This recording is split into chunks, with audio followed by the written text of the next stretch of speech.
Esau got with him. And then Esau brought to Jacob out of Jacob. Jacob found out who he really was. Every one of us need an Esau in our life. Amen. So when you really see what's on the inside. You can't deal with you till you see you.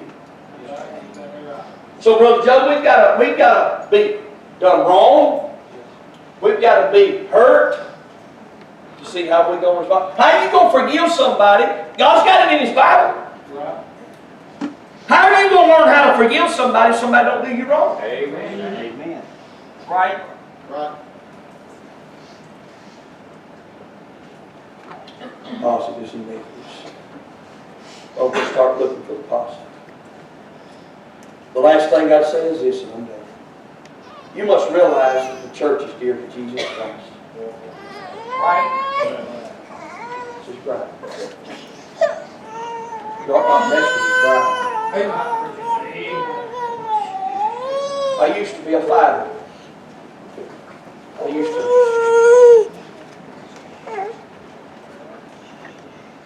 Well, I got saved. I was wicked.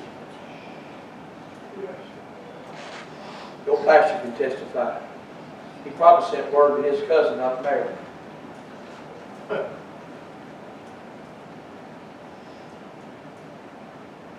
I still remember how to. There's one thing that you will stir me up, and I'll have to work on my qualifications, Brother Mark. You mess with my wife. That's right, preacher. Amen. I'm just telling you. I'll ask God for forgiveness with it later. You mess with my wife, you got it coming.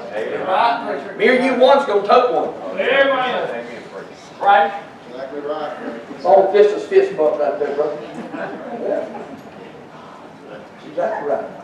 If somebody messes with your wife, Brother Billy Ray, it's all like a chicken bone. Like a bull cut.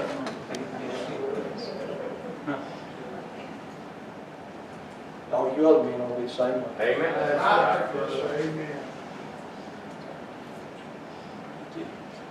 You need to realize this church ought to be dear to you because she's dear to Christ.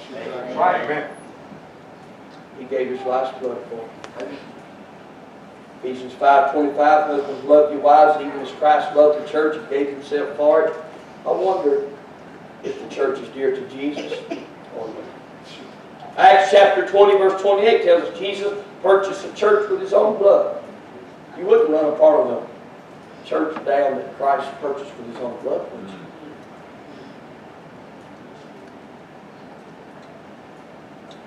Preacher, I'm too far gone. This church will never be dear to me.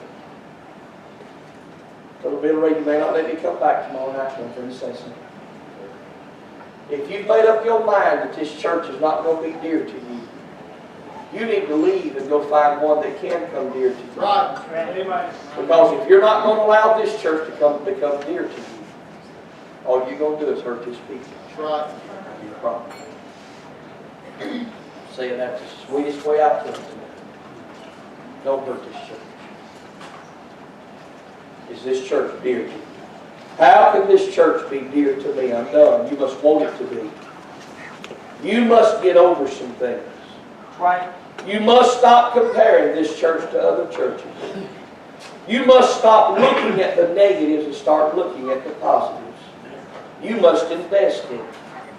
You must realize that this church is dear to Jesus. Right. Dear church,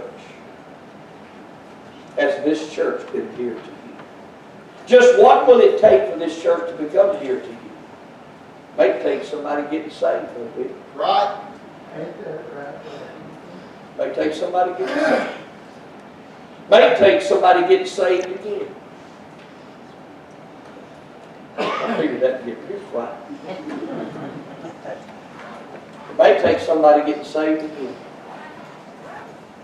Said that Pentecostal blood's done rubbed off on you, boy. I've been saved more than one time.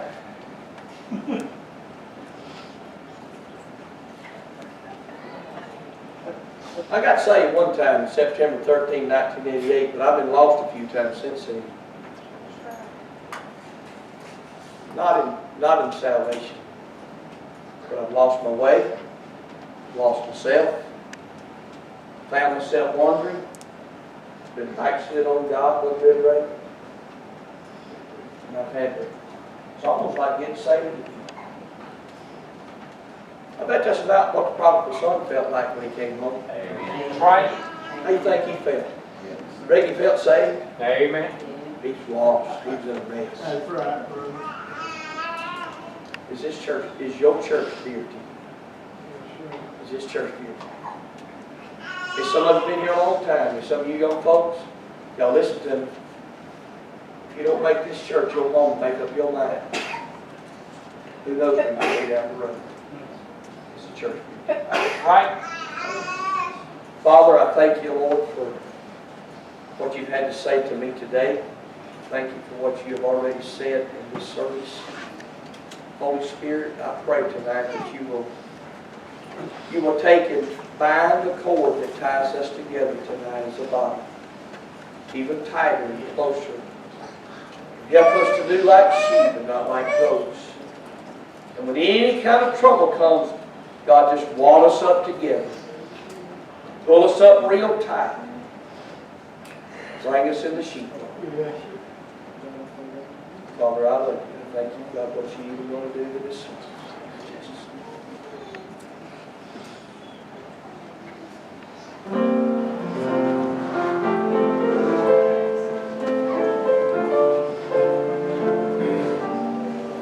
Mike, just leave and turn the mic around, please.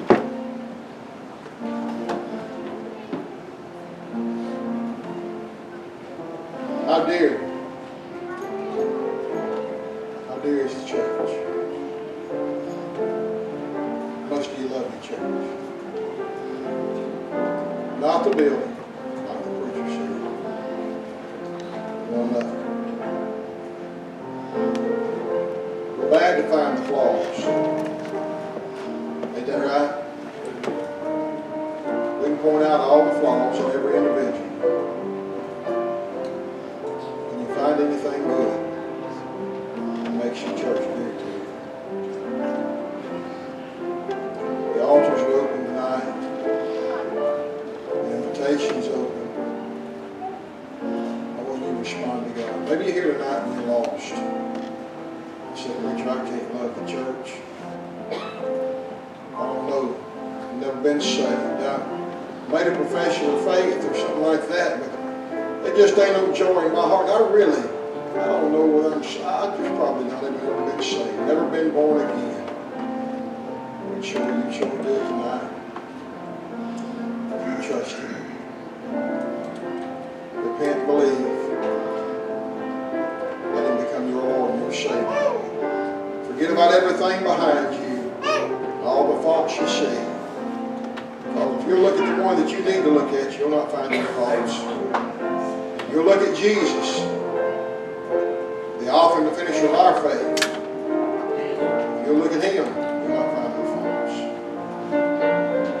Would you come tonight? Would you come? As angels playing, the invitation's open. Would you come?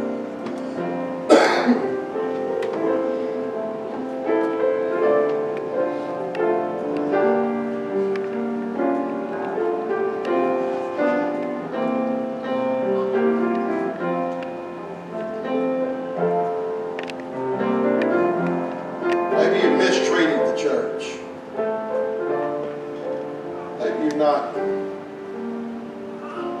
loved the church like you should. Maybe you've picked the church to death. God showed you tonight it's not as bad as what I thought it was. Maybe you want to get on this altar and tell God you're sorry. Amen. Might make your life a lot more joyous. Just get right with Him. Put your hands on His bride. Put your mouth on His bride. It's like a big bad.